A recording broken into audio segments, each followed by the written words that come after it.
রামগরুরের ছানা লিখেছেন সুকুমার রায়।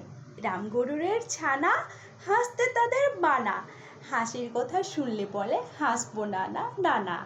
সদাই মরে ত্রাসে ওই বুঝি কেউ হাসে, এক চোখে তাই মিটমিটিয়ে তাকায় আসে পাশে। ঘুম নেই চোখে সদা ভয় ভাবে, ভয় ভয়ে ভাবে, কে জানে কখন এসে আবার হাসি ধেয়ে আসে। পাতেতে পড়লে খাবার হাসি পেলে কাঁদে, ওরে বাবা বলে শুধু ফাঁদে ফাঁদে। ডিম থেকে বেরোয় যেই অমনি ধর মর, হাসি পেলে অমনি করে ডুম ডুম ডুম ডুম গড়।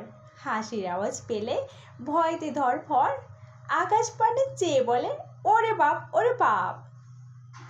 কেউ যদি হাসি পাশে অমনি করে ধস, ডিম তালা ভেঙে ফেলে লুকায় গর্তে মশ। অমন করে হাসির ভয়ে কাটায় সারাক্ষণ, রামগরুরের ছানা ভয় ডর ভীষণ।